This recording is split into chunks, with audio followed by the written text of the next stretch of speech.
What's up, guys? Today is going to be Disc Golf Tips episode 2, and I want to talk about reach back and pulling through on a backhand drive. So something that a lot of people get wrong is when they try to throw, they're just trying to just muscle it through as hard as you can and just let it rip out of their hands. And it's really not something, it's not anything to do with like how much you can pull it.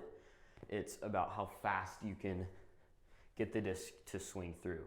So what you're trying to do is be back here, let it come into the power pocket, and then accelerate out. So the way you do this is not by just ripping on it as hard as you can, because then your grip is way too hard, your muscles are really tense in here, and you're not going to be able to get that whip effect that's really going to get the disc to catapult out there. So when I threw that Ballista Pro in my previous video, when I threw it 500 feet on hyzer, it was not because I was pulling. I'm really just trying to let the disc whip through. You start back here, and your elbows are not like even with your shoulders. They're not like back. You want your shoulders to be forward, not elbows, shoulders. You want your shoulders to be forward, and you want it to come.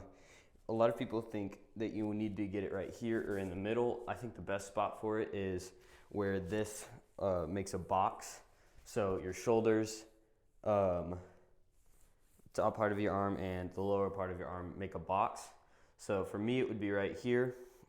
And I bring it here and let it, and as I turn, it shoots out. So when you're trying to rip it, you're going to be really tense, and you're not really going to open up your arm that much and really get that snap on the disc that you want.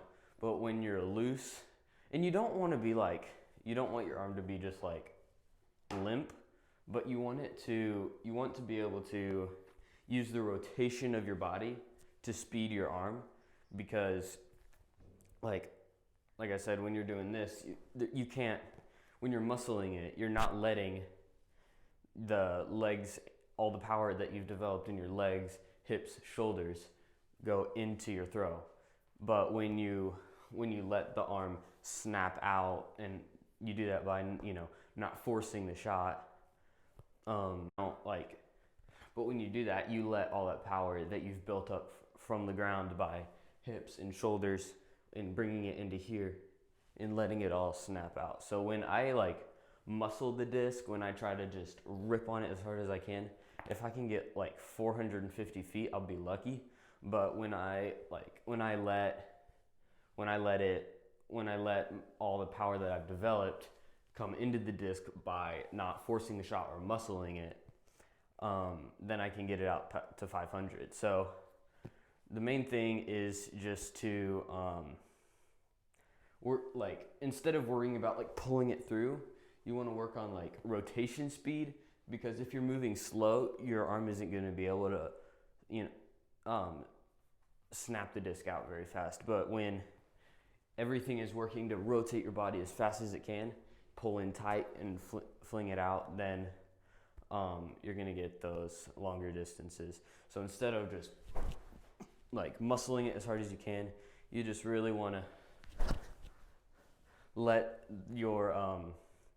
everything come through. Let everything come through. What am I thinking?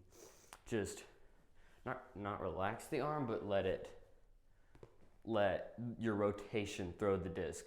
Let your body throw the disc, not just your arm. So that's all I have for today. Please like and subscribe if you haven't already.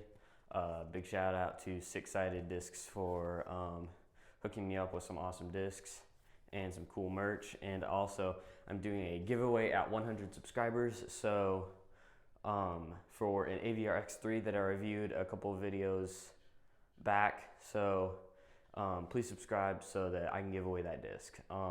Thank you for watching. Hope to have a video ready for you tomorrow, and I'll see you next time.